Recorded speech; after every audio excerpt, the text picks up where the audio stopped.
JP. Nos últimos dias, foi feito um levantamento, até pelo espião estatístico do Globo Esporte, sobre os números do VAR e da arbitragem, comparando o ano passado com esse ano, primeiro turno do Campeonato Brasileiro.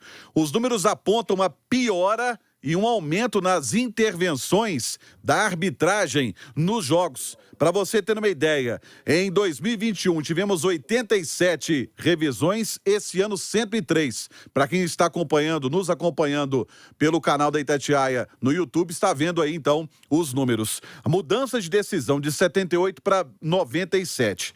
Outra informação também, tempo médio de análise, antes 1 minuto e 22, hoje 1 minuto e 37, e tempo médio de jogo parado era 1:17, pulou para 1:30, 1,5.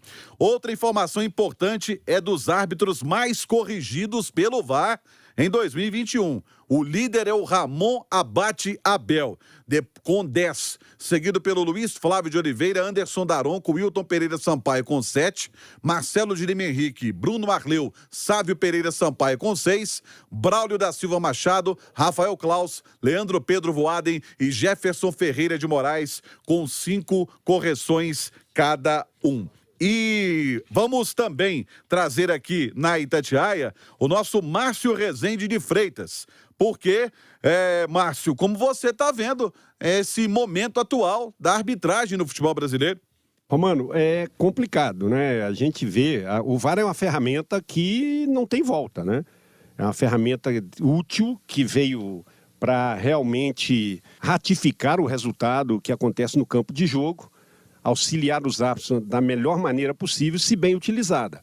O grande problema é que a gente vê o VAR está sendo uma ferramenta que vem sendo subvertida. Virou muleta para a arbitragem. E acaba, a gente vê nessa pesquisa aí que foi publicada na semana passada, que os números, né, e os números não mentem, mostram que há uma invasão, uma intrusão, às vezes, desnecessária do VAR em alguns lances. Sabemos que somos pessoas, somos seres humanos, indivíduos, né?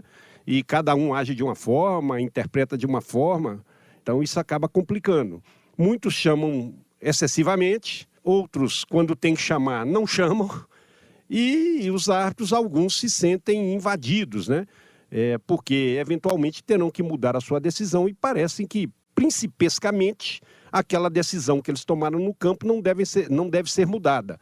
E isso atrapalha em tudo, né? Se há um erro claro, manifesto, a gente tem que ter o VAR para chamar. Mas quando há um erro de interpretação, não deve chamar. E o que tem acontecido, infelizmente, é isso, e os números mostram, né? O VAR sendo mal utilizado, sendo subvertido, e acaba complicando até o trabalho do árbitro que está no campo de jogo. Tem que melhorar, e tem que melhorar muito, Romano. Valeu, Márcio. Obrigado aí pela sua opinião. Aliás, quero saber também a opinião dos nossos comentaristas. Ô, Panzi, diga. Olha a mudança, o número de revisões que foram feitas de arbitragem. 2021, 87, até daqui a pouco a gente vai colocar o quadro ali, 103 nesse ano.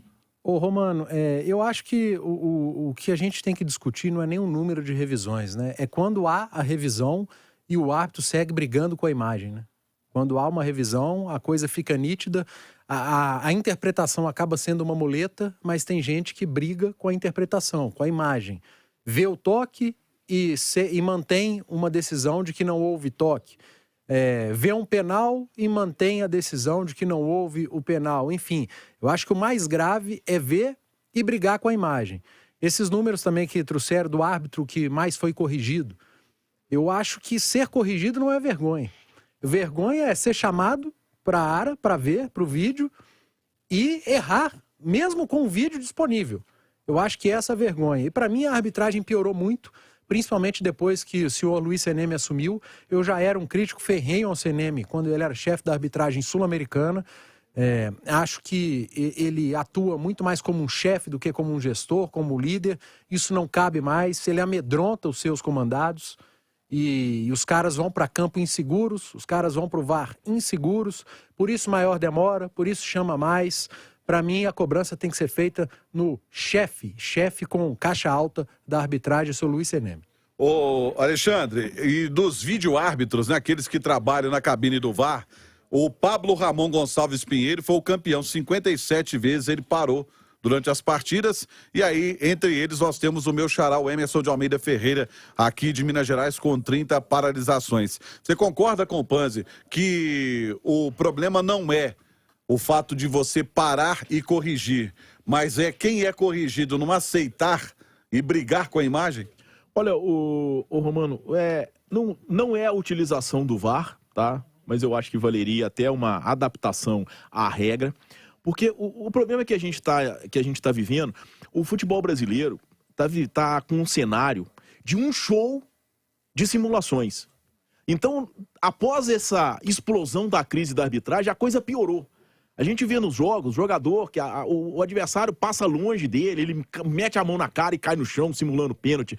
Aquele jogo do Cruzeiro com o Brusque foi um festival disso. O Ceará e Palmeiras foi um festival, né? Então, é uma situação, o Romano, enquanto a gente não tiver a participação de todos envolvidos na tentativa de resolver a questão da arbitragem e com a punição valendo para todo mundo, não é a punição por um erro besta, por um erro bobo, que isso vai acontecer, tá? Mas a punição valendo para todos. A punição valendo para o árbitro, a punição valendo para o jogador que simula, para o treinador e o dirigente que reclama sem razão. Eu acho que se a gente não tiver um programa nacional de arbitragem, tá, com o envolvimento de todo mundo, a situação não vai resolver e a gente vê essa questão da arbitragem está se arrastando, toda temporada existe e a coisa só piora.